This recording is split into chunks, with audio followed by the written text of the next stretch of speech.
네, 이 자리에 오신 여러분 주님의 이름으로 환영하고 축복합니다. 네, 이 시간 옆 사람과 그리고 우리 앞 뒤에 있는 사람들과 우리 눈을 마주치면서 인사하도록 하겠습니다. 참 잘 오셨습니다. 환영합니다. 축복합니다. 정말로 예수의 이름으로 사랑합니다. 주님 안에서 축복합니다. 네, 우리 예수님의 이름에 능력이 있음을 믿으십니까? 네, 우리가 어떤 상황이든 우리가 기쁘나 슬프나 우리 안에 평안이 있으나 없으나 주님의 이름을 꼭 붙잡고 나아가시는 저와 여러분들 되시기를 소망합니다. 우리 시간 우리 찬양으로 주님의 이름을 부르며 나아갑니다.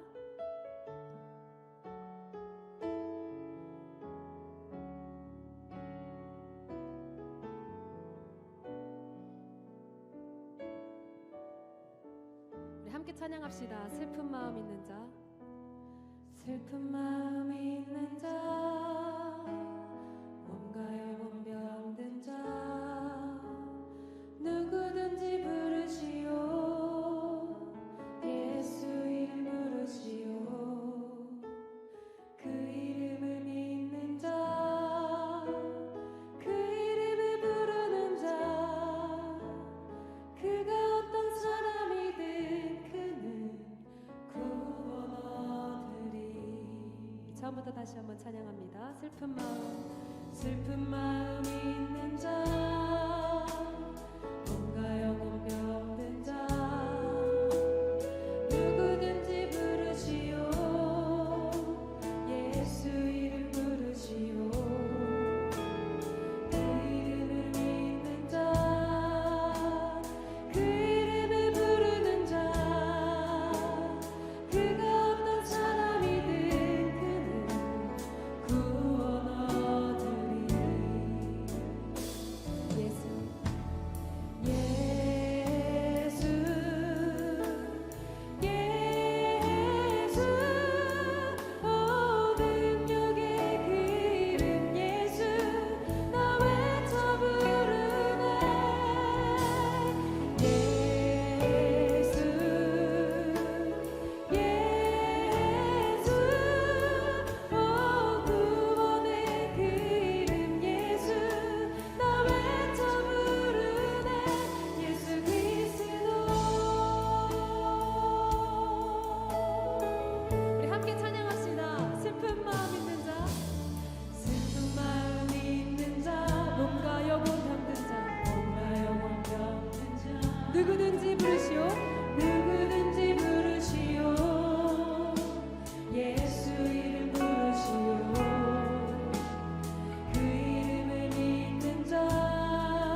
언제나 우리와 함께 하시는 주님을 우리 계속해서 기쁨으로 찬양합니다.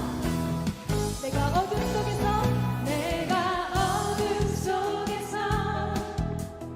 헤맬 때도 주님은 어디서? 함께 계셔. 내가 시험 당하여 괴로울 때도 우리 주님께서는 함께 계셔. 우리 한 번 더 찬양합니다. 내가 어둠 속에서 헤맬 때도 주님은 함께 계셔. 아멘. 내가 시험 당하여 괴로울 때도 주님은 여러분 믿으시죠?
소리도 한 번 더 찬양할까요? 주 임재하시는 곳에 우리 함께 찬양하리. 일어나 기쁨으로 소리 높여 찬양해. 주 임재하시는 곳에 우리 함께 찬양하리. 일어나 기쁨으로 소리 높여 찬양해. 내 영혼 노래하며 춤추게 하시네. 기쁨의 이유 되시는 주님. 내 영혼 노래하며 춤추게 하시네. 기쁨의 이유 되시는 주님. 주 임재하시는 곳에 우리 함께 찬양하리. 일어나 기쁨으로 소리 높여 두 손을 들고서 소리 높여 두 손을 들고서 소리 높여 찬양해. 할렐루야. 우리 주님께 영광과 감사의 박수 올려드립시다. 주님 오늘 우리에게 임재하여 주시옵소서.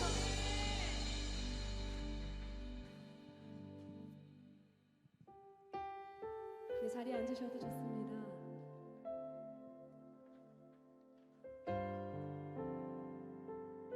우리 이 시간 주님의 은혜를 같이 노래하기를 원합니다. 주님, 우리를 지으신 이가 주님이시고 우리를 인도하시는 이가 바로 주님이십니다. 우리 같이 하나님의 은혜를 찬양하며 나아갑니다.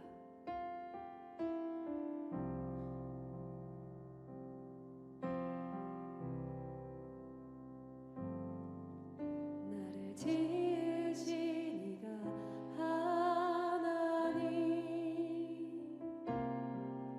나를 부르신 이가 하나님, 나를 보내신 이도 하나님, 나의 나 된 것은 다 하나님의 은혜라. 처음부터 다시 한번 찬양합니다. 나를 지으신 이가 하나님, 나를 부르신 이가 하나님, 나를 보내신 이도 하나님, 나의 나 된 것은 다 하나님 은혜라.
주님 말씀하시면 내가 나가리다. 주님 뜻이 아니면 내가 멈춰서리다. 나의 가고 서는 것 주님 뜻에 있으니 오 주님 나를 이끄소서. 우리 같이 고백합시다. 주님 말씀하시면 내가 나가리라. 주님 뜻이 아니면 내가 멈춰서리라. 나의 가고 서는 것 주님 뜻에 있으니 오 주님 나를 이끄소서. 뜻하신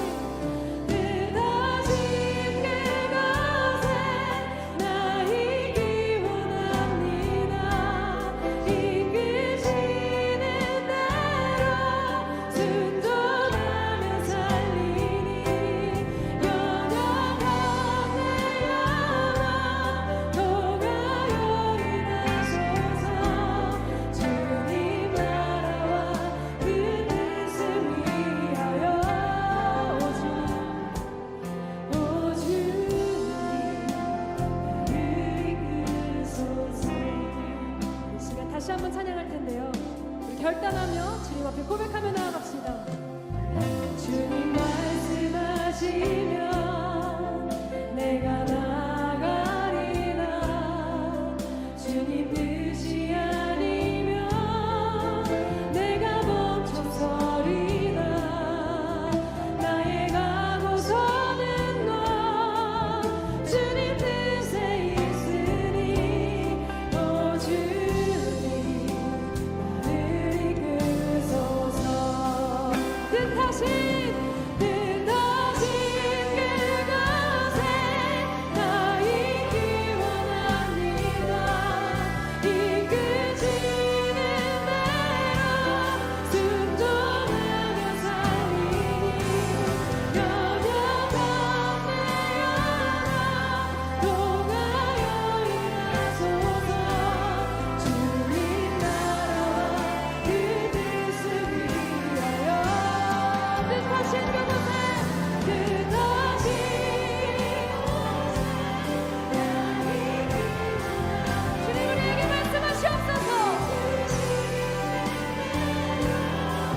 주님 우리가 순종할 준비가 되어 있습니다.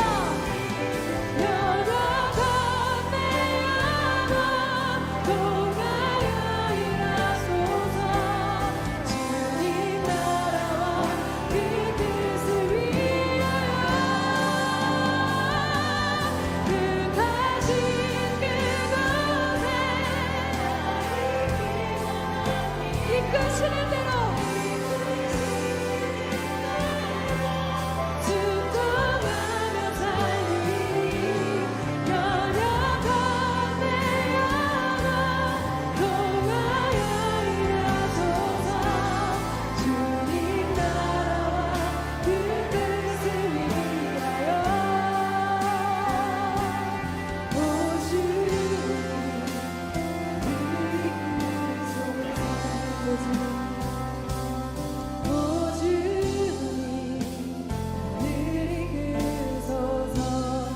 마지막으로 고백합니다. 오 주님 나를 이끄소서. 우리 시간 이 찬양의 가사를 붙잡고 기도로 나아갑니다. 주님 우리가 고백했던 이 찬양의 가사가 하나의 거짓도 없음을 주님 앞에 고백합니다. 아버지 우리에게 말씀하여 주시옵소서. 주님 가라고 하시면 가고 잠시 기다리라고 하시면 기다리겠습니다. 주님 이 시간 우리에게 말씀하여 주시옵소서. 아버지 오늘 예배와 이 찬양을 통하여서 나에게 말씀하여 주시옵소서라고 우리 시간 주님의 이름 한번 크게 부르짖고 기도로 나아갑니다. 주여 아버지 나에게 말씀하여 주시옵소서. 주님 내가 있을 곳을 알려주시옵소서. 주님 나의 마음에 감동을 주시옵소서. 주님의 손에 감동을 그 기지가 예배 시간을 나게 하여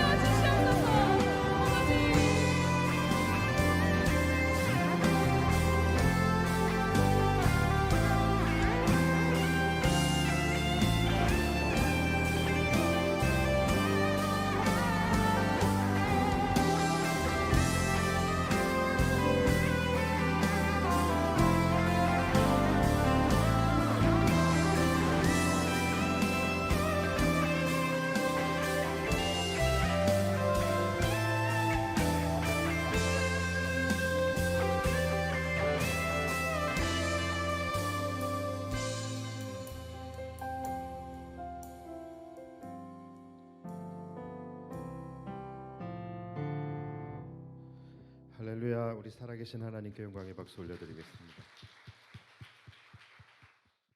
할렐루야. 예. 자, 우리가 지난 시간에 하나님의 약속 한마디에 모든 두려움을 떨쳐버리고 확신 있는 순종으로 나아갔던 여호수아의 이야기를 함께 나누었습니다.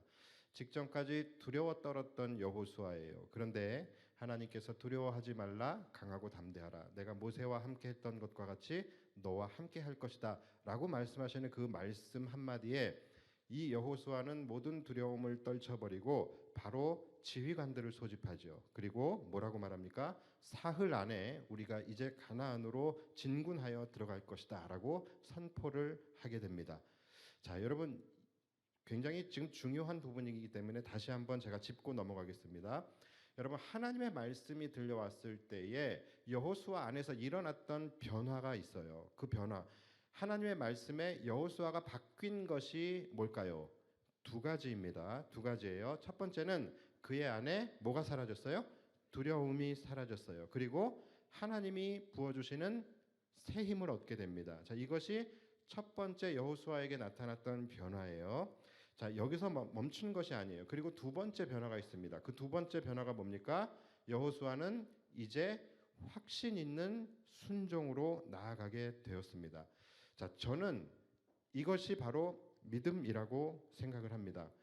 많은 분들이 나의 믿음이 진짜 믿음인가, 또 나의 믿음은 어느 정도인가를 궁금해하시는 분들이 많이 계시는데, 정말로 나에게 믿음이 있는가, 그리고 내 믿음이 진짜 믿음인가, 혹시 학습된 믿음, 머리로만 지식으로만 알고 있는 믿음이 아닌가, 혹시 나는 남의 믿음을 나의 믿음으로 착각하며 살아가고 있지 않은가. 여러분, 이 부분에 대한 고민이 있으신 분들은요, 이 부분을 스스로 진단해 보시기를 바랍니다. 내가 하나님의 말씀을 묵상할 때, 또는 이렇게 하나님의 말씀을 들었을 때에 여호수아와 같이 내 안에서 이 두 가지의 변화가 일어나는가. 첫 번째 뭡니까? 내 안에 두려움이 사라지는 거예요. 그리고 말씀을 통하여 나에게 공급해 주시는 새 힘을 내가 얻게 되는 것입니다. 이 변화가 나의 안에서 일어나는가. 이것이 첫 번째 체크 포인트고요. 그리고 그 다음에는 내가 하나님의 말씀을 통하여 받은 은혜, 이것이 실제적인 나의 삶의 현장에서 순종함으로 나타나고 있는가. 여러분, 이것으로 내 믿음의 진위 여부를 여러분들이 스스로 판단할 수 있는 것이고요. 그리고 내가 어디까지, 지금 어느쯤까지 도달했는가. 여러분, 이것이 바로 현재 내 믿음의 분량이라고 보시면 틀림이 없을 것 같아요. 제가 지난주에도 말씀드렸지만요, 여러분, 믿음이라고서 다 같은 믿음이 아니에요. 믿음의 분량에도 분명히 차이가 있습니다.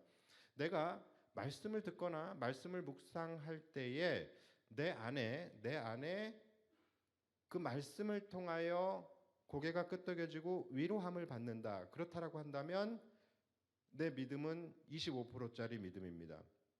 여기서 더 나아가서 위로를 넘어서 하나님이 말씀으로부터 공급해 주시는 새 힘을 내가 얻게 되었다라고 한다면 내 믿음은 50%짜리 믿음인 거예요.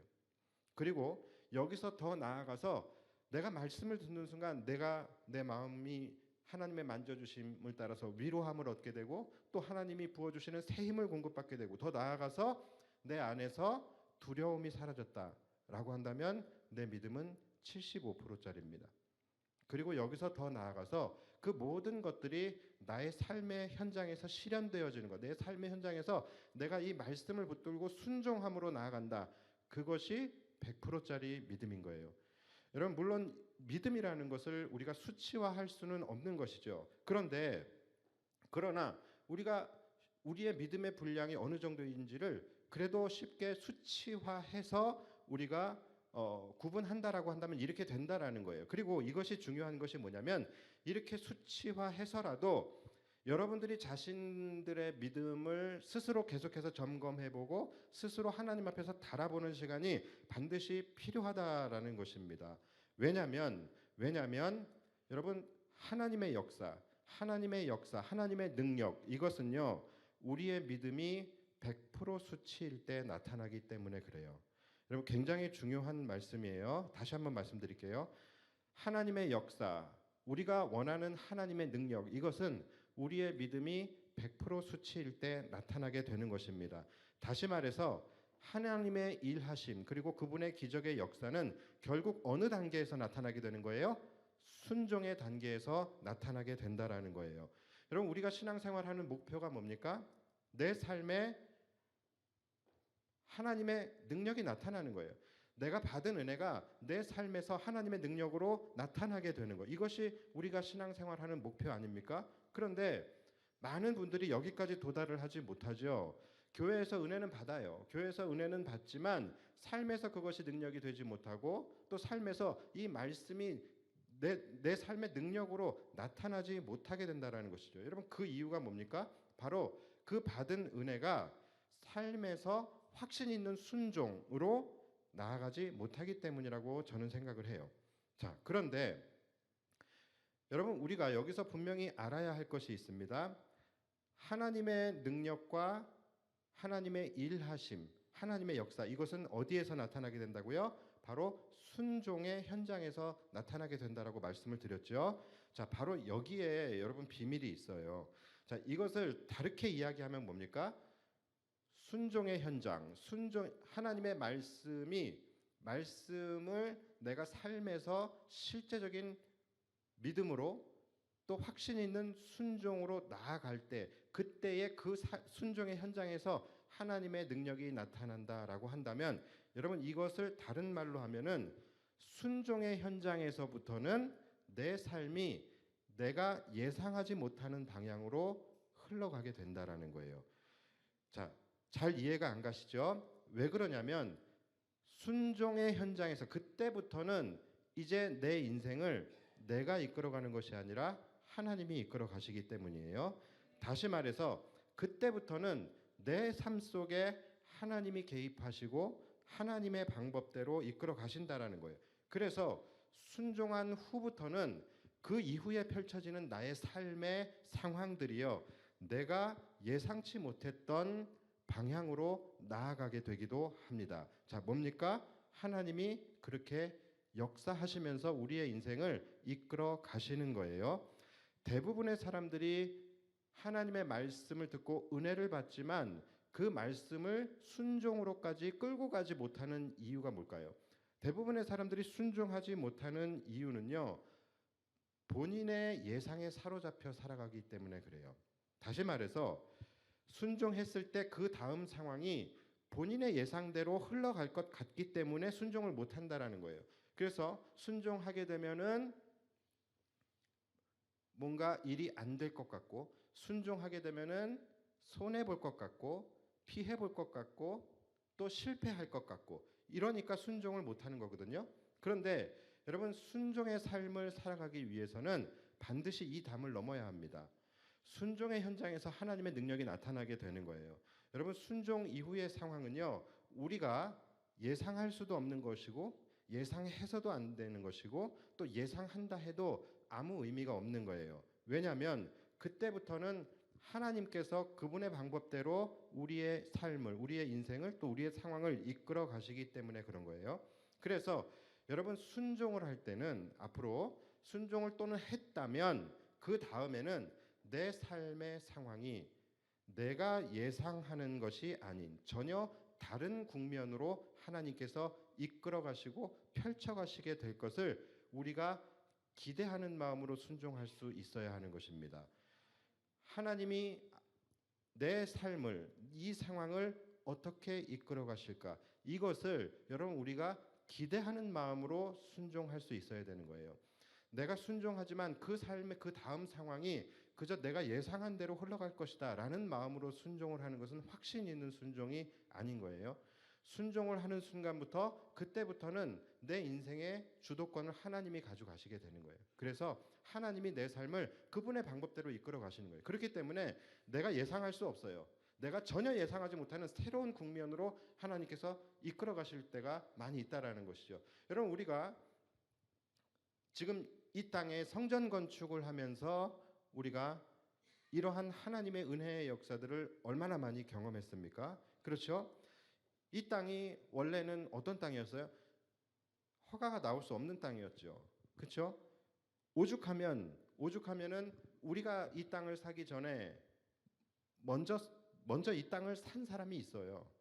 예, 그분이 제가 기억이 잘 안 나는데 그분이 그 이 타일 공장을 아마 여기다가 이제 그 대리점을 지으려고서 그분이 이 땅을 먼저 샀어요. 그러니까 사실 빼앗겼던 땅이에요. 그런데 그분이 이제 이곳에다가 건축을 하기 위해서 땅을 사고 그다음에 이제 시청에 가가지고서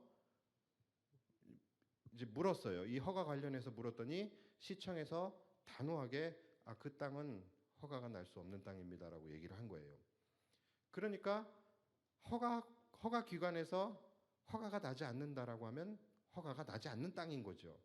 그러니까 이분이 이 땅을 계약을 해놓고서 더러 겁이 난 거죠. 그리고 아차 싶었던 거예요. 그래서 급하게 다시 이 땅을 이제 팔게 되었고 그래서 우리가 이 땅을 이제 사게 된 것입니다. 자, 우리가 이 땅을 살 때에도 마찬가지 우리에게도 확신이 없었어요. 여러분들도 아시겠지만 우리에게도 확신이 없었습니다. 두려운 마음이 왜 없었겠습니까? 겁이 왜 안 났겠습니까? 그렇지만 기도하는 가운데 하나님께서 강력한 마음을 주셨고 이 땅을 향한 하나님의 비전 그리고 우리 그때 당시엔 영광교회죠. 영광교회를 향한 하나님의 놀라운 계획을 깨닫게 하셨고 또 마음의 확신을 주셨어요. 그래서 그것을 가지고 이 우리 교회를 향한 하나님의 비전을 우리 교회에서 공적으로 선포하면서 그 부분을 함께 여러분들과 나누고 또 여러분들과 함께 상의했을 때 여러분들이 함께 기쁨으로 우리가 하나님의 그 비전에 순종하며 나아가겠습니다. 우리가 함께 결의를 했었잖아요. 그래서 우리가 이 땅을 구입하게 된 거예요. 그런데 우리가 이 땅을 구입하고 나서부터 이제 어떤 일이 일어났습니까? 그 다음부터는 하나님께서 그 모든 일들을 끌고 가신다. 하나님의 방법대로 이 모든 일을 이루어 가신다라는 것을 우리가 매번 때마다 경험하지 않았습니까? 그렇잖아요. 아니에요? 저만 그랬습니까? 그랬잖아요. 그러니까 우리가 하나님의 그 비전 안에 들어가서 하나님이 명하시는 것을 우리가 순종하며 나아갔을 때 그때부터는 우리가 이끌고 가는 것이 아니라 하나님께서 이끌고 가시는데 정말 말도 안 되는 방법으로 하나님이 일을 풀어 가시는 것을 우리는 직접 경험을 했습니다. 우리 역시도요. 그렇다고 해서 뭐 우리가 땅을 사자마자 그 사람에게는 안 됐던 허가가 막 우리에게는 막 갑자기 막 떨어지고 이런 일은 없었어요. 그렇죠? 우리가 땅을 사고서도 아이고 얼마나 제가 서러웠으면 우리가 땅을 사고서도 3년 반 동안 허가가 나지 않았어요. 우리 눈에는 뭔가 이게 지금 잘못돼 가고 있는 것인가? 뭔가 잘못한 것인가라는 걱정도 있었습니다. 그렇잖아요. 하나님의 뜻이라면 땅을 사자마자 허가가 딱 나와야 되는 것이고 또 성전 건축도 그냥 막 일사천리로 착착착착 진행되어야 되잖아요. 그렇죠? 그것이 우리가 예상하는 거예요. 또 우리가 바라고 소망하는 거예요. 자, 그런데 실제적으로는 우리가 땅을 사고서도요 3년이 넘도록 허가조차 나지 않고 있었어요.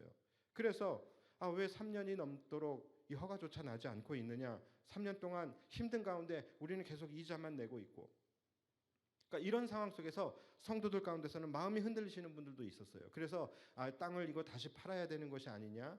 이런 의견들도 있었습니다. 그러나 우리가 예상치 않은 방향으로 모든 국면이 그렇게 전개되어져 가고 있었지만 그러나 하나님이 명하실 때는 감당할 수 있기 때문에 또는 감당할 수 있도록 하시기 때문에 우리에게 명령하신 것이 아닌가라는 그 믿음을 가지고 우리가 끝까지 하나님을 신뢰함으로 순종을 멈추지 않았죠. 그랬더니 어떻게 됐습니까? 나중에서야 하나님께서 왜 우리 교회를 3년 반 동안이나 허가를 지체하게 하셨는지 그것을 우리는 나중에 깨닫게 된 거예요. 무슨 일이 있었어요? 우리는 이 시간들이 굉장히 힘든 시간이고 또 고난의 시간이고 어려움을 겪는 시간이라고 생각을 했었지만 하나님께서 이끌어 가신 그 시간 동안에는 어떤 일이 일어났냐면 우리는 그 3년 반이라는 시간 동안에 아무것도 없는데 우리는 바로 옆에 붙어 있는 땅 200평을 우리가 살 수 있게 되었죠.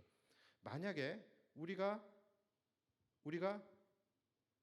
이 땅을 사자마자 허가가 나서 바로 건축에 들어갔고 그랬다라고 한다면 우리는 아마 이 지금 교회 건물의 반 정도밖에 안 되는 그런 작은 건물에서 아마 교회가 시작이 됐었을 거예요. 그때는 주차장도 이런 주차장을 기대할 수가 없었겠죠.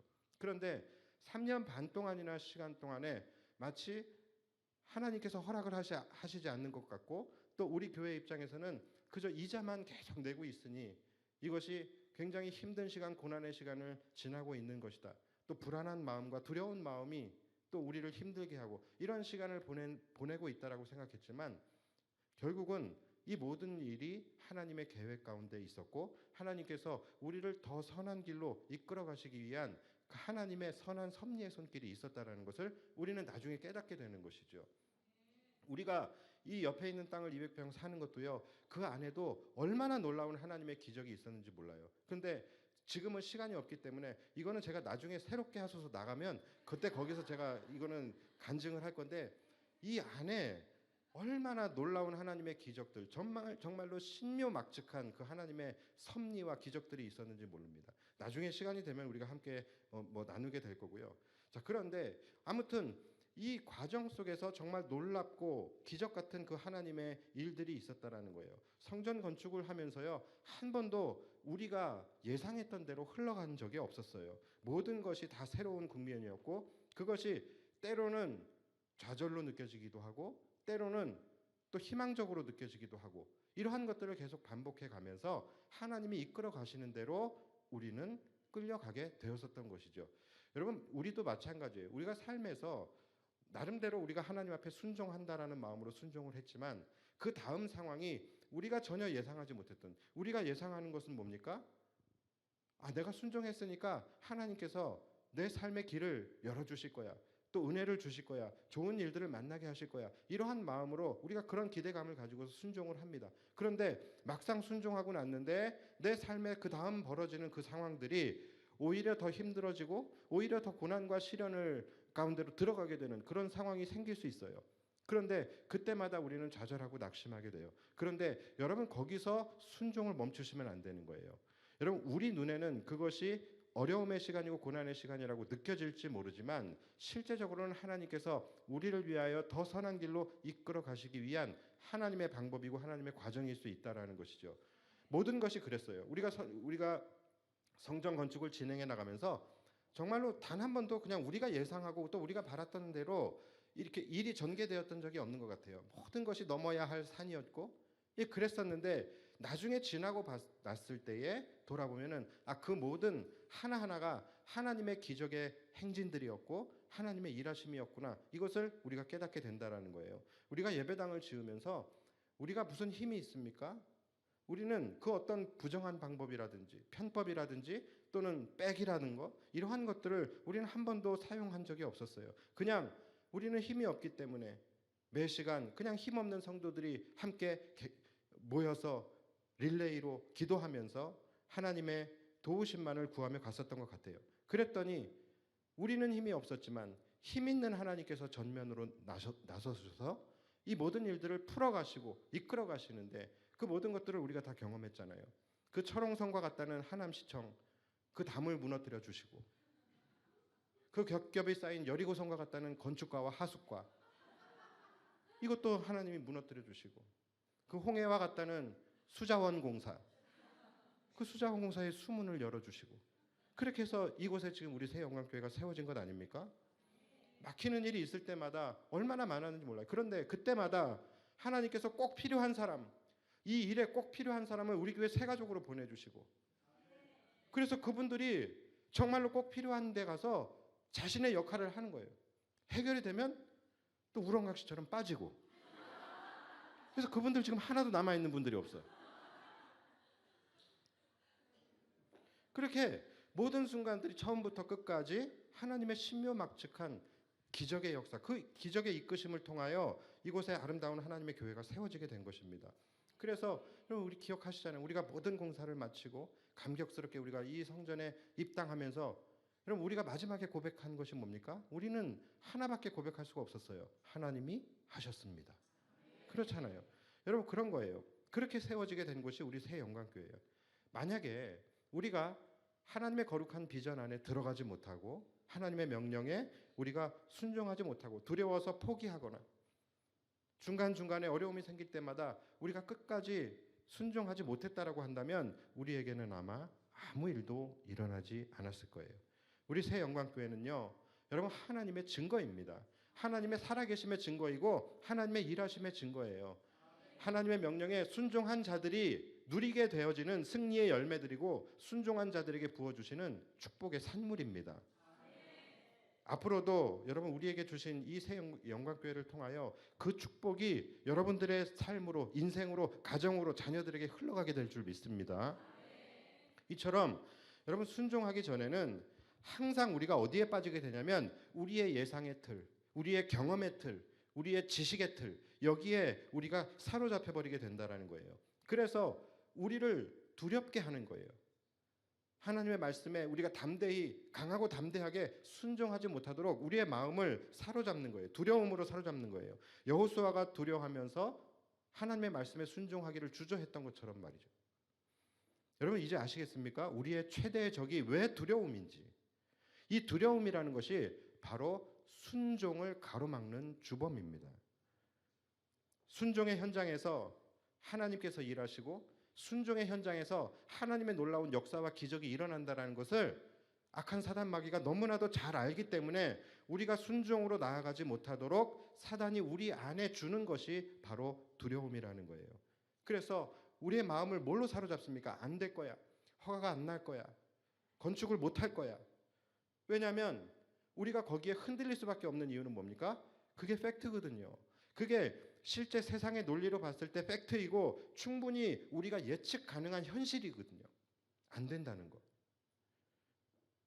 그런데 그러함에도 불구하고 우리 안에 있는 모든 두려움을 떨쳐버리고 하나님을 믿는 그 믿음 붙잡고 하나님이 우리에게 주신 그 비전을 따라서 믿음으로 순종하며 나아갈 때에 우리가 예상했던 그 현실, 우리를 사로잡고 있었던 그 예측 가능한 현실들, 여러분 이것들은 하나님의 일하심을 따라 전혀 다른 국면으로 펼쳐지게 되는 것을 우리가 경험할 수 있게 된다라는 거예요. 여러분들의 인생도 똑같은 거예요. 마찬가지입니다. 여러분이 하나님의 말씀에, 하나님의 명령에 믿음으로 순종하고 싶어도요, 그렇게 하지 못하는 이유가 뭐였습니까? 한번 가만히 생각해 보세요. 바로 내 안에 두려움 때문이었어요. 우리의 순종을 가로막는 주범은 두려움입니다. 내가 순종했을 때 안 될 것 같고 실패할 것 같고 어려울 것 같고 손해볼 것 같으니까. 그런데 여러분 그것은 너무나 안타까운 거예요. 끝까지 다 와놓고 마지막 단계에서 포기하는 것과 같은 것입니다. 하나님의 일하심은 언제 나타나요? 그 두려움의 담을 넘어서 순종함으로 나아갈 때 그 순종의 현장에서 하나님의 일하심이 나타나게 되는 거예요. 그러니까 끝까지 다 가놓고 거기서 포기하지 마십시오. 여러분들이 그 두려움의 담, 의심의 담 이것을 넘어서 순종함으로 나아갔을 때 그때부터는 이제 여러분들이 손을 놓으셔도 되는 거예요. 그때부터는 하나님께서 여러분들의 인생, 여러분들의 상황을 강권적으로 이끌어 가시게 되는 것입니다. 그래서 우리가 전혀 예상치 못했던 전혀 다른 방향으로 나아가시기도 하고 때로는 나를 움직이셔서 내가 전혀 다른 생각과 다른 선택을 하게 하시기도 하고 때로는 사람들의 마음을 움직이셔서 사람들이 전혀 다른 반응이 나타나게도 하신다라는 것이죠. 그래서 우리는 순종의 현장에서 내 삶을 강권적으로 이끌어 가시며 새 일을 행하시는 그 하나님을 우리는 경험하게 되는 거예요. 그래서 여러분 끝까지 순종함으로 나아가셔야 돼요. 여러분 제가 순종하라는 것이 마치 여러분들이 누구 말에 순종하라는 거야, 교회에 순종하라는 거야, 목사에 순종하는 거야. 전 그런 얘기를 하고 있는 것이 아니에요. 여러분 하나님의 말씀, 여러분을 향한 하나님의 계획과 비전 거기에 여러분들 순종하며 나아가시라는 거예요. 우리가 사실은 삶에서 이러한 일들이 얼마나 많이 일어나는지 몰라요. 특히 직장 다니시는 분들 정말로 얼마나 자신의 그 믿음을 지키기 위해서 얼마나 고군분투하면서 살아가고 계십니까? 그런데 그 시간 속에 여러분들에게 순종을 요구하시는 그 하나님의 음성이 있다니까요. 예를 들어서 뭐 술을 먹는 아주 간단한 예가 술을 먹는 자리예요. 그런데 우리는 이러한 것들 앞에서 두려움을 느끼게 돼요. 내가 순종했을 때에 내가 받게 되어질 피해, 손해. 주일날 출근을 하라고 하는데, 주일날 등산을 가자고 하는데, 또 사업하시는 분들도 주일날 계약이 있는데, 이럴 때마다 우리 안에는 뭐가 일어납니까? 두려움이 일어나는 거예요. 내가 순종했을 때에 내 삶이 무너져 버릴 것 같고, 실패할 것 같고, 손해 볼 것 같고, 이것 때문에 실패할 것 같고, 그 담을 넘으셔야 된다는 거예요. 여러분들이 그 담을 넘으시면 그 다음부터는 하나님께서 이끌어 가시는 거예요. 여러분들의 상황을 절대로 손해 보게 하지 않습니다. 그러니까 이러한 은혜들은요, 자신의 마음 가운데 불안과 두려움을 떨쳐버리고 믿음으로 순종한 자들만이 누릴 수 있는 은혜인 거예요. 그래서 여러분, 순종이 제사보다 낫다고 하는 것이고, 제가 이 몇 주 동안 계속해서 순종을 말씀하는 거예요. 그리고 우리 이수인 간사님도 얼마나 영적으로 이것이 잘 통하는지, 찬양 하나하나가 다 순종에 관한 찬양. 여러분, 이 정도면 하나님이 지금 여러분들에게 말씀하고 계시는 거예요. 여호수아도 한번 보십시오. 그가 하나님의 말씀에 두려웠지만 하나님의 말씀에 힘을 얻고 그가 확신 있는 순종으로 나아가서 지휘관들을 소집하고 우리가 사흘 안에 가나안으로 진격할 것이니 너희는 모두 다 너희의 진영으로 들어가서 각자 음식을 챙기고 전쟁에 나갈 채비를 하라, 이렇게 명령을 하잖아요. 여러분, 이것은 굉장히 이건 쉽지 않은 주문입니다. 그렇잖아요. 우리가 볼 때도 여호수아가 조금 오버하는 것 같은데 뭐 이렇게 너무 좀 성급하고 좀 무모하다라는 생각까지 들 정도예요. 그렇죠? 자, 그런데 여호수아가 이렇게 지금 이야기를 합니다. 아직 지금 지휘관으로 세워지지도 않은 상태인 것 같아요. 그런데 내려가 가지고서 지휘관들을 본인이 소집하고 이렇게 3일 안에 우리가 가나안 침공을 할 테니까 다들 준비하고 있어 라는 명령을 내렸을 때에, 여러분, 이것은 정말로 쉽지 않은 주문입니다. 일단 지금 이들에게 지도자, 백성들에게 지도자는 40년 넘게 누구였습니까? 모세였어요.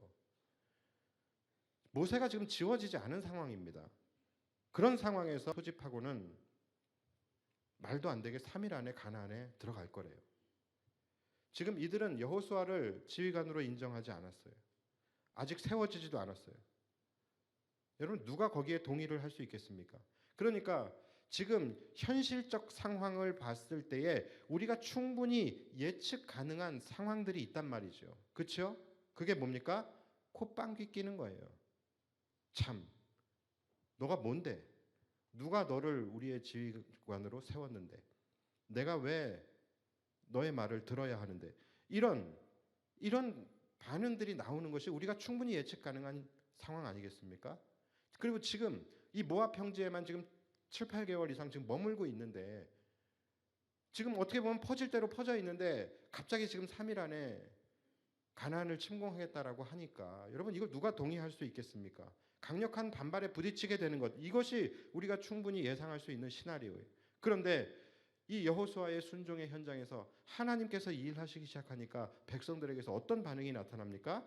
전혀 예상하지 못한 반응이 나오게 되는 거예요. 그것이 바로 1장 16절부터예요. 지난주에도 말씀드렸지만 다시 한번 읽어드릴게요. 그들이 여호수아에게 대답하여 이르되 당신이 우리에게 명령하신 것은 우리가 다 행할 것이요 당신이 우리를 보내시는 곳에는 우리가 가리이다. 우리는 범사에 모세에게 순종한 것 같이 당신에게 순종하려니와 오직 당신의 하나님 여호와께서 모세와 함께 계시던 것 같이 당신과 함께 계시기를 원하나이다.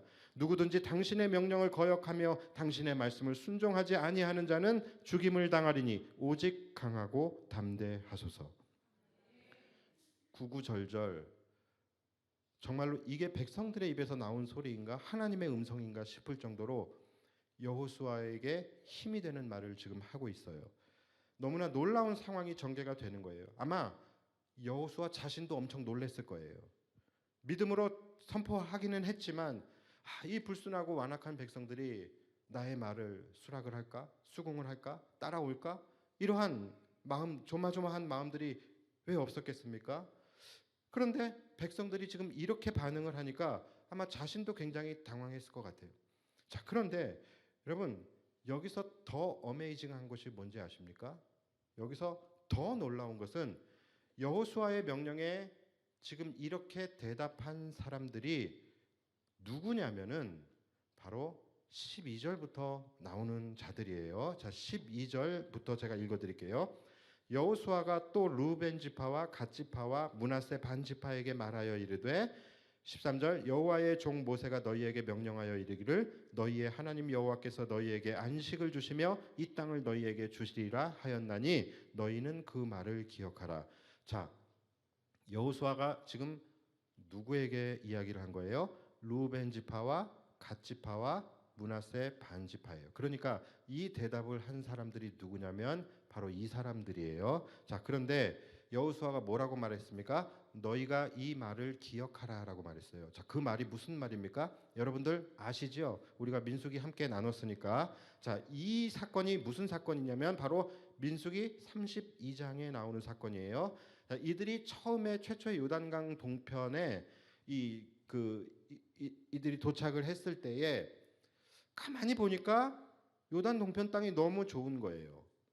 그리고 지금 이 루벤 지파와 갓 지파가 가축이 많은데 보니까는 이 요단 동편에 가축을 키울 만한 너무나도 좋은 땅이 있는 거예요. 그러니까 이 사람들의 생각에 여기가 더 좋은데 가나안보다 여기가 더 좋은데 우리가 가나안에 들어갈 필요가 없겠는데라고 생각을 하고 모세에게 청원을 하죠. 뭘 청원합니까?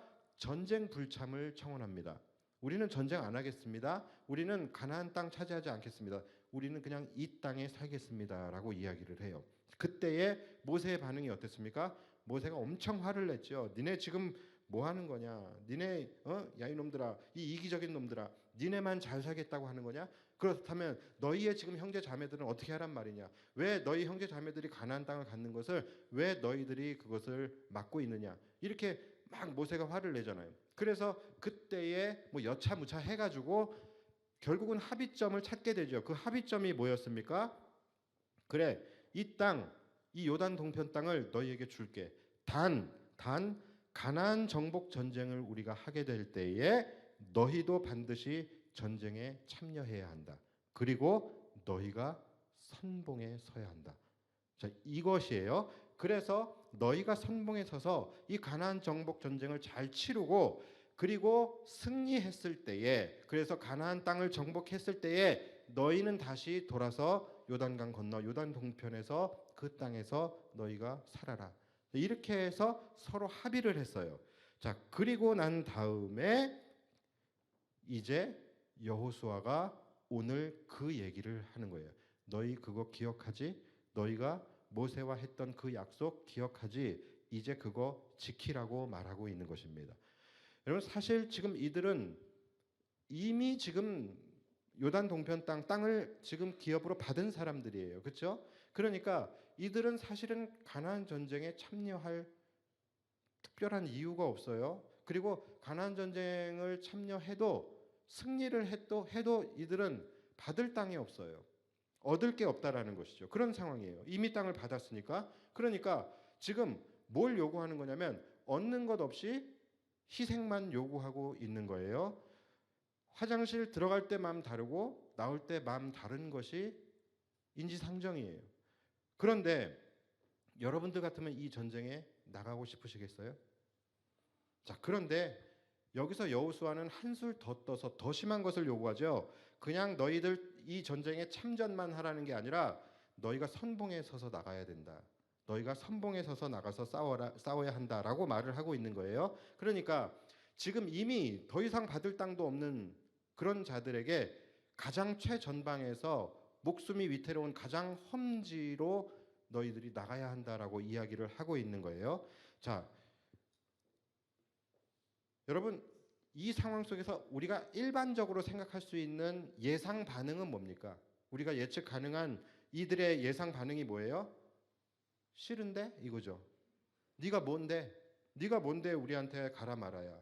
우리가 언제 너를 지휘관으로 인정했어? 그리고 우리가 모세와 약속한 거지 너와 약속했냐? 우리는 안 지킬 거야 라고 얘기를 하는 것이 일반적으로 우리가 예상할 수 있는 상황이에요. 100번 양보해서 이들이 전쟁에 참전한다 할지라도 그래 우리가 참전은 해줄게. 다만 우리는 뒤에서 후방을 지원할 거야. 우리는 전면에 나갈 수 없어. 왜냐하면 당연하잖아요. 그럴 수밖에 없잖아요. 이미 자기 목도 챙겼겠다. 전쟁에 승리한다 해도 아무것도 자기들에게 돌아오는 것이 없는데 목숨까지 그렇게 위험하게 가장 선봉에 설 이유가 없는 거잖아요. 그리고 이들의 주장이 그렇다고 해서 틀린 것도 아니잖아요. 자, 그런데 여호수아의 이 요구에 이들이 어떻게 반응을 합니까? 놀랍게도 이들이 코를 외치는 거예요. 여호수아의 이 제안에 이들이 수락을 하면서 했던 말이 바로 아까 그 제가 읽어드렸던 그 백성들의 고백이었다라는 거예요. 이들이 당신이 우리에게 명령한 것은 우리가 다 행할 것이요 당신이 우리를 보내시는 곳에 우리가 가리이다. 여러분 이게 무슨 말이에요? 당신이 우리에게 명령하신 것은 우리가 다 행할 것이요. 이것은 참전을 명령할 때 우리는 참전할 것이다라는 거예요. 그리고 당신이 우리를 보내시는 곳에는 우리가 가리이다. 뭡니까? 가장 앞에 선봉에 당신이 우리를 보내면 우리가 가겠습니다라고 이야기를 하는 거예요.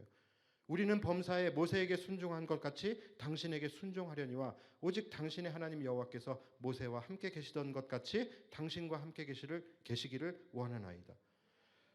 여러분 놀랍지 않습니까? 그러니까 일반 백성들이 이렇게 말을 해도 이것은 굉장히 놀라운 일이에요. 그런데 지금 이 대답을 한 자들이 누구인지 그리고 그들의 배경과 스토리 이것을 우리가 알고 나니까 훨씬 더 놀랍지 않습니까? 이 두 지파반 너무너무 멋있어요. 그리고 이것을 이끌어 가시는 하나님의 섭리는 더 멋있고 더 경이로운 것 아니겠습니까? 지금 하나님은 이 상황들을 강권적으로 지금 이끌어 가고 계시는 거예요.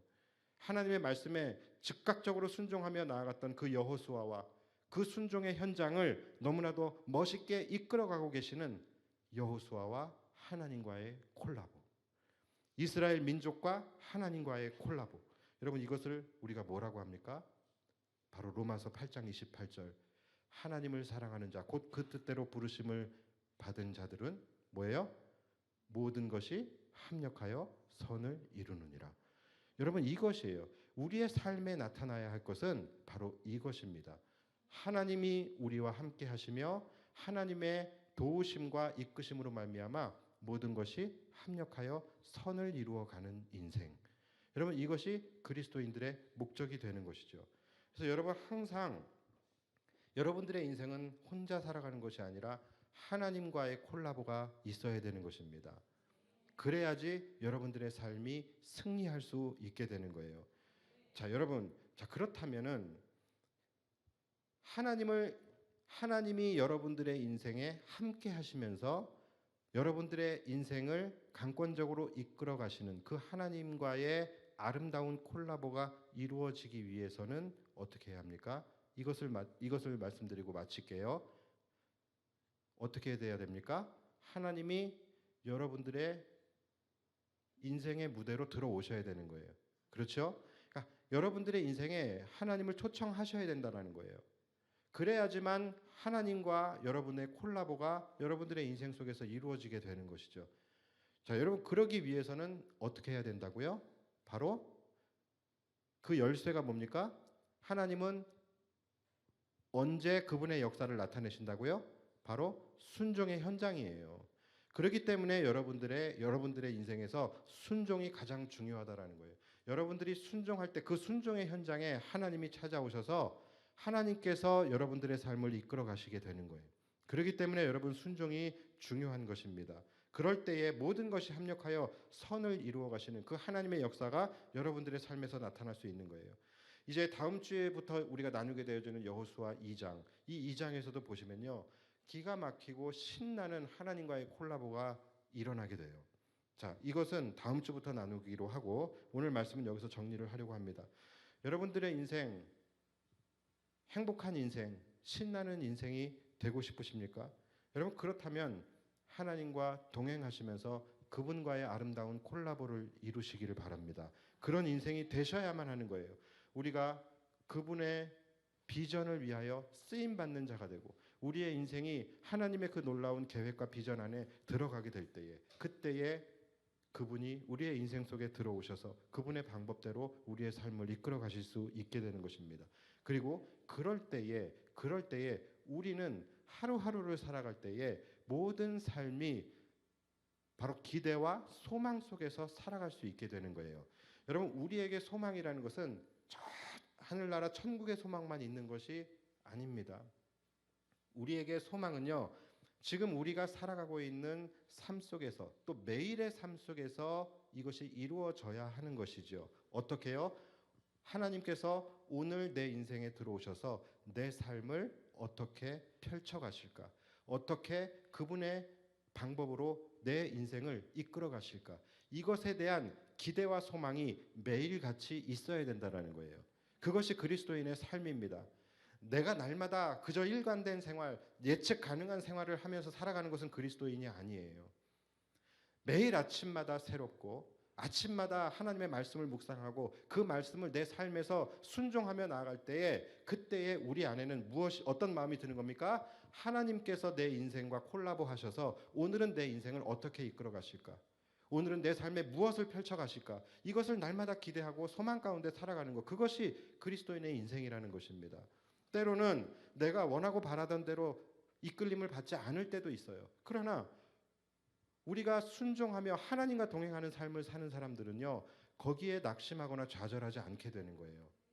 내가 고난을 만나도 내가 원했던 방향대로 내 삶이 이끄심을 받지 못한다 할지라도, 하나님이 나에 대해서 어떤 계획을 가지고 계시고 내 인생을 지금 어떻게 이끌어 가려고 하시나 라는 것에 대한 기대와 소망을 갖게 된다는 거예요.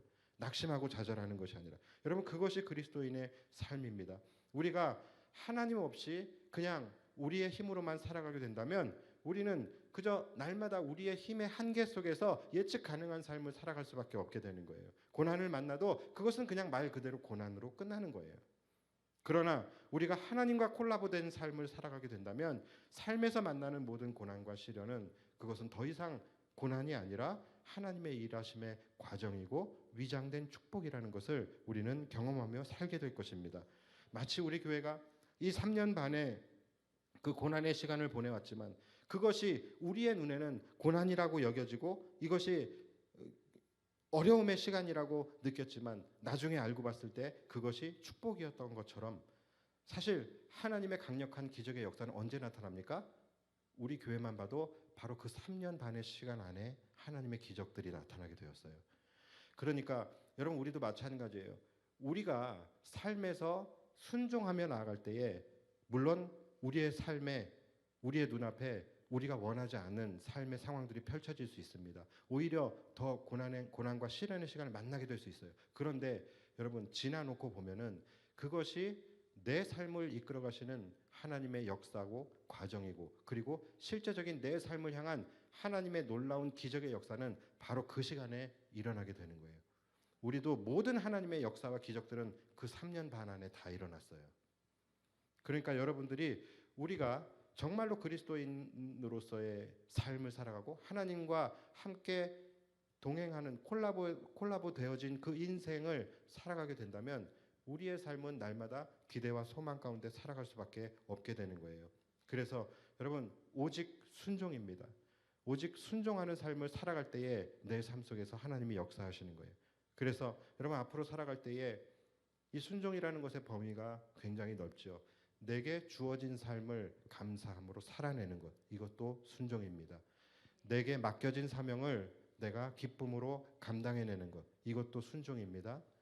내가 오늘 들은 말씀을 내가 순종함으로 지켜내는 것, 여러분, 이것도 순종인 거예요. 이것들을 여러분들이 잘 지켜내면서 살아가시게 될 때 그 순종의 현장에 찾아오셔서 여러분들의 삶과 멋지게 콜라보를 이루시는 그 하나님의 놀라운 능력을 날마다 경험하며 살아가시는 저와 여러분들이 되시기를 주님의 이름으로 축복합니다.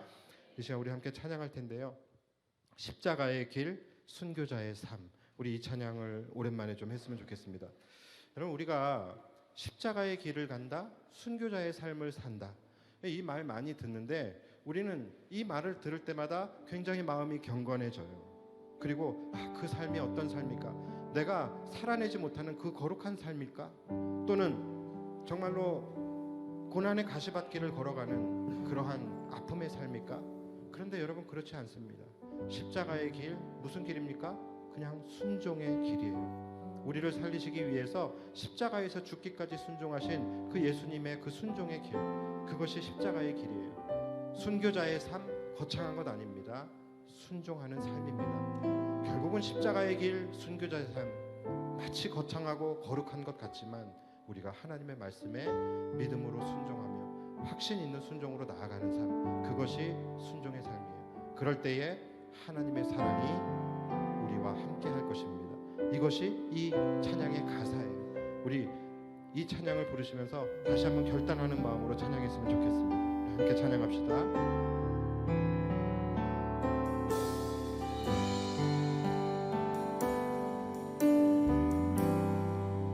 내 마음에 주를 향한 사랑이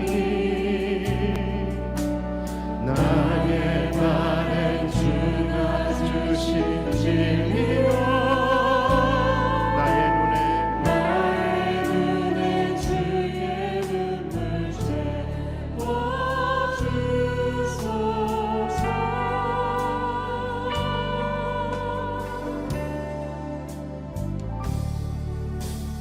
내 입술에 찬양의 향기가 두 손에는 주를 닮은 섬김이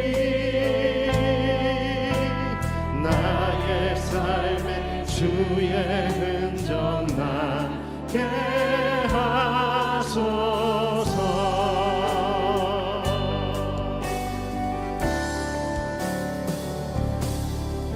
하나님의 사랑이 영원히 함께하리.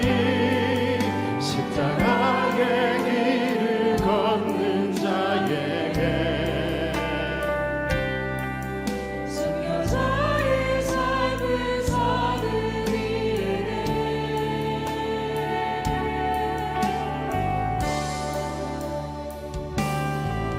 조롱하는 소리와 세상 유혹 속에도 주의 순결한 신부가 되리라.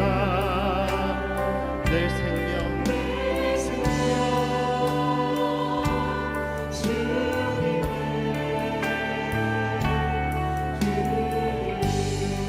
우리 다시 한번 하나님 앞에서 하나님 십자가의 길, 순교자의 삶을 살아가겠습니다. 주님께서 먼저 걸어가셨던 그 순종의 삶, 그 순종의 길을 우리도 따라 걸어가겠습니다. 세상 사람들이 우리를 욕하고 조롱한다 할지라도 우리 안에 있는 모든 두려움을 떨쳐버리고 하나님의 그 말씀 붙들고 믿음 붙들고 순종하며 나아가겠습니다. 우리 이러한 마음의 고백을 담아서 다시 한번 찬양하며 나갑시다. 내 마음에 주를 향한 사랑이 내 마음에 주를 향한 사랑이 나의 말에 주가 주신 진리로 나의 눈에 주의 눈물 채워 주소서.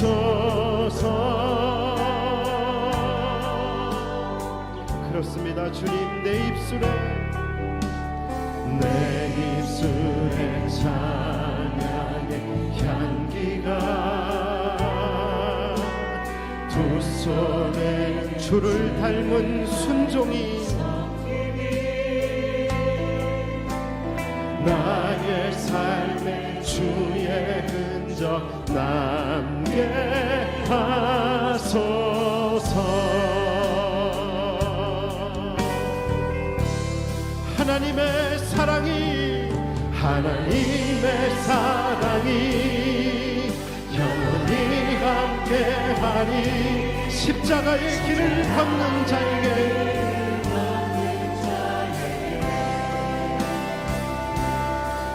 순교자의 삶을 사는 이에게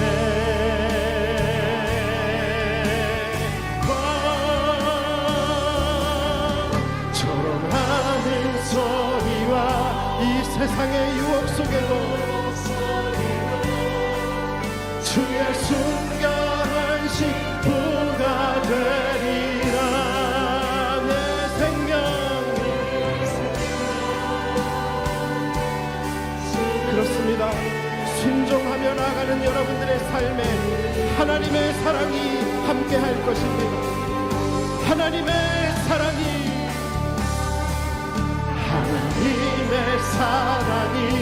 영원히 십자가의 길을 걷는 자에게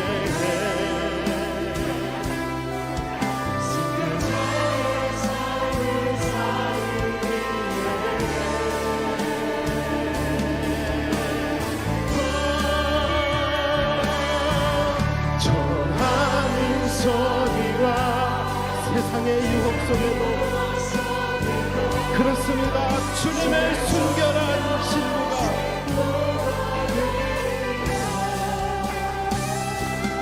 내 생명 주님께 우리 다시 한번 마지막으로 결단하며 나아갑시다. 하나님의 사랑이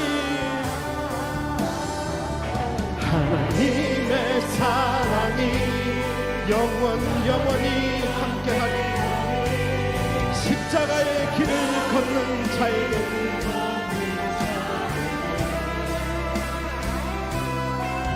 순교자의 삶을 사는 이에게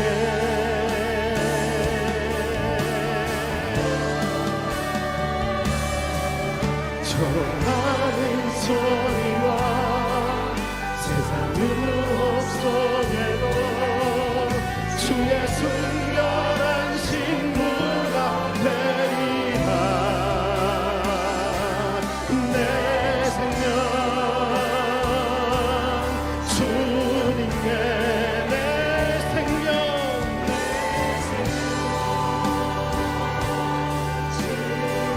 다시 한번 내 생명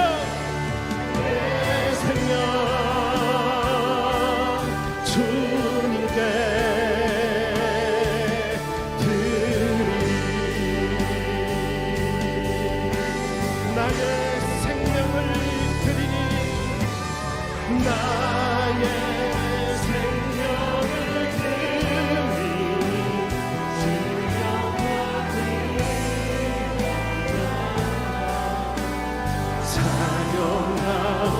사용하옵소서. 내가 사는 날 동안에 주를 찬양하며 주님의 기쁨의 제물이 되겠습니다.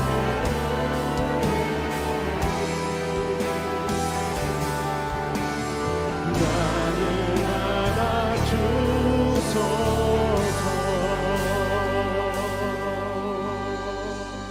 우리 시간 함께 뜨겁게 기도하며 나아갔으면 좋겠습니다. 하나님, 우리가 살아가는 이 삶이 하나님 앞에서 순종의 삶을 살아가기를 원합니다. 순종의 현장이 하나님께서 일하시는 현장이며 하나님의 놀라운 기적의 역사가 나타나는 현장이 됨을 믿사오니 하나님, 우리의 믿음이 우리의 삶이 순종함으로 나아가게 하여 주시옵소서.